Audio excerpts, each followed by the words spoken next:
Conversation with the Atlantean Children of the Law of One.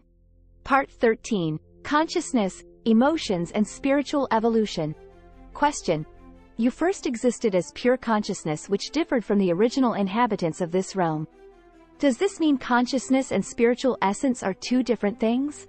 Answer. When we discuss the spiritual dimensions of an individual, we are essentially referring to a refined state of consciousness. It's the notion that the potential essence of consciousness has been thoughtfully organized to yield profound significance. Much like technology, a new technological innovation remains devoid of practical application until harnessed for real-world purposes. Similarly, energy sources, when harnessed without proper guidance, can lead to destructive outcomes. In this regard, an individual's spiritual essence is deeply rooted in inner meaning, values, emotions, and sentiments. As pure consciousness, we existed devoid of emotions, as emotions are products of biological life. It's only when these emotions are harmonized and structured that they culminate in moral character and compassion. Therefore, compassion and emotions, which we, as pure consciousness, did not possess, resulted in our destruction. The Adamus in essence had higher spiritual capacities than we did because they were cultivated from their well-organized biological existence. A life solely devoted to meeting basic needs is devoid of purpose, whereas a life imbued with goals, aspirations, and meaning is more fulfilling. Ultimately, this purpose-driven existence fosters the evolution of consciousness and energy into a more refined state. Despite the primitive nature of the inhabitants in this world at the time, we gleaned valuable insights and discerned the will of the great universal spirit. Even within seemingly unintelligent individuals, wisdom can be found. So, when we discuss the concepts of spiritual cultivation and consciousness, we are essentially dealing with similar components, but spiritual cultivation places a greater emphasis on meaningful expressions over mere consciousness. Question. So, do you mean emotions are purely biological? Answer. Consider maternal instincts, where every biological mother is instinctively willing to sacrifice herself for the protection and nurturing of their offspring until they can support themselves. This sense of protectiveness and nurturing is what we lacked as pure consciousness. While emotions have deeper dimensions, it all boils down to the cultivation of emotions with a balance between these emotions and rationality. Relying solely on the rational mind without emotional balance or solely on emotions without rationality disrupts this equilibrium. True spiritual essence is cultivated when these two elements are harmoniously combined, fostering expansion and growth. The act of giving birth to something so vulnerable, tender, and delicate while being uncertain of one's own safety, and then wholeheartedly dedicating oneself to this fragile life, is a gift of immense value. Even higher beings admire this gift, though they cannot possess it due to their distinct forms of existence, free from vulnerability. Heaven observes this profound mystery, admires how you persevere and manage your life despite all your imperfections and shortcomings. As such, the mortal realm is the center of all creation where higher forms of existence witness this miracle. This spiritual cultivation yields a social culture and heritage which grounds an individual in a sense of meaning and purposeful life while binding the society together through moral discipline and good character. It creates a platform for refinement of consciousness, hence spiritual growth. Hence, this expansiveness represents a form of spiritual growth, wherein an individual has attained a deeper inner meaning in life and purpose. Although one's lifetime may be marked by poverty and disdained by the society, they have however cultivated higher moral character simply by living such a life and enduring social embarrassment. In the higher realms of existence, love does not possess the same significance or relevance as it does in biological existence. Yet, after transcending beyond this realm, often such individuals find themselves rising above others due to the profound cultivation of spiritual essence or fruits such as endurance, compassion, and tolerance. These experiences become integrated into one's spirit, facilitating the evolution of consciousness into the essence of its soul. Thus, while after ascension all can create with a mere flip of their fingers, those who have cultivated higher spiritual essence, their creation yields a more intricate and profound meaning. So, in your pure consciousness state, did you not have any concept of gender or reproduction, and consequently, compassion? As we explained, each realm has its unique ecosystems. As your consciousness expands, you will access different realms and life systems that do not rely on gender or reproduction, Understand that there are variations in the pace of existence within a single realm. Upon transcending, you gain the ability to create instantaneously. This means that you transcend the limitations of time and can manifest your intentions instantly. Creating another human being or transforming into wind, rock, or bird becomes an instantaneous experience, serving as your gateway to other realms. At this stage, there's no need for mating or gender differentiation. Minor details become of lesser significance. In such a state, would you care about the insignificant world you've created with your thoughts? Even in your current state, you often overlook most of your thoughts and emotions, neglecting the intricate network and processes behind them. You fail to recognize the involvement of other sentient beings in the creation of a single thought. Consider a farmer who pays little attention to the bugs nesting on his crops, as his focus is on the harvest. If he were to expand his awareness to these micro-ecosystems, it would compromise his work and disrupt the food supply chain. We found ourselves in a similar situation during those times, and its influence permeates through your behavior.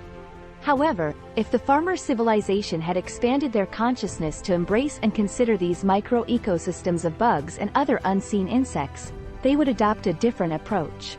They'd realize that bugs and other micro-ecosystems are essential for crop growth and would work together to nurture them, leading to more organic and healthy crops. This shift would reduce side effects and environmental pollution. The mass consciousness of the farmer's civilization would expand, merging with that of insects, plants, and microorganisms. They would then work in harmonious unity, transcending their former selfish and one-sided perspective. Intuition. Question. So, what about empathy, gut feelings, or intuitions? Aren't these manifestations of emotions? To comprehend the origins of these sensations, one must grasp the fundamental nature of reality in its purest state. First and foremost, time is an illusion, as is motion. Your consciousness serves as the construct that shapes your perception of reality, and this gives rise to instances where your body picks up on these leaks. In its essence, reality exists without a distinct form. This signifies that, without an awareness to ascribe identities, there is nothing. This awareness can exist at varying levels, but it is necessary for identification. Therefore, the past, present, and future are amalgamated, and distant and close elements coexist in a single instance. Your mind employs a mechanism that isolates and sequentially interprets each part. It processes one piece of information at a time to facilitate your interaction. For instance, when reading a book, you process one letter or word at a time, even though the entire page contains all the information. Likewise, you can't absorb the entirety of a book at a glance, although all the information is already present. This mechanism extends to your perception of reality and consciousness as well. All events and entities exist simultaneously, but your mind processes them one piece at a time. Thus, when an individual wholeheartedly sets an intention, the desired reality already exists, and what follows is the unfolding of a series of events leading to that intended reality, akin to the adage, "Pray as if you have already received it." Therefore, when an individual's mind is clear, they may experience these other realities, as intuition, gut feelings, premonition, and so on, because they coexist at the same time and space and can evoke emotions. About the source. Question. Why do I sense that you are a result of the creation of these Adamus? We've explained how a reality is shaped by the merging of different consciousness. What you're picking up holds a truth that our reality emerged as a result of the creation of these Adamus. However, it's important to clarify that they weren't the sole or foundational source of our existence as pure consciousness. It's a state where things simply are. They are eternal, devoid of a beginning or an end. Only when awareness is raised or consciousness observes it, does it begin to take form, coming alive to the observing awareness. In our state as pure consciousness, we resided in an eternal realm relative to your experience. This underscores a fundamental aspect of consciousness. Your attention and observation create a relationship and version of what you're observing. In essence, you're creating something by merely observing. So, yes, the children of the Law of One, to put it simply, would not have existed without the Adamus, much like the relationship between you and your ancestors. As you channel us, the intensity of awareness and mass consciousness, not only from you but also from those who engage with this material, significantly influences the outcome. It's essential to note that all these instances create independent realities that serve as the foundation for other realities. This suggests that even though you view yourself as an individual at, say, 40 years old, the 20-year-old or 10-year-old versions of you are not your current self. Your past versions have created numerous independent variants of you. This reminds you that past circumstances and shortcomings should never confine you to who you were, but rather highlight your potential to evolve into who you wish to become. At first glance, this principle may seem to challenge the law of one, but with a broader perspective, you'll see that it, in fact, affirms it. We are all one, experiencing the whole through different facets. Just as your ancestors view themselves as separate individuals yet intimately connected to you, so, you are connected to the whole. Now, about the source. If every instance spawns multiple versions of an individual, does the source of all exist? The source is the all. Many strive to connect with or seek the source, not realizing that without the source, the all would cease to exist, whether in a coherent or incoherent state. The apparent separation you see is a temporal illusion. Your perception of separation is essentially the birth of a consciousness embarking on its journey toward eventually becoming the whole. It's a cycle, a pulsation of expansion and contraction. In essence, this illustrates how we once existed at a higher state, descended into mortal beings, and then ascended to an even higher state after this journey of growth. Your imperfections and shortcomings, when acknowledged and learned from, become stepping stones toward perfection and self-realization. So, does this mean there's no growth or evolution? Consider the seed, which was once part of a tree, and then embarked on its unique journey to become a tree. Did the seed grow? From a different perspective, yes, the seed did grow. It could have grown in a different location, developing a structure distinct from other trees, but it is still part of a grand cosmos. Its moment and time persist eternally, with infinite variance birthing infinite possibilities.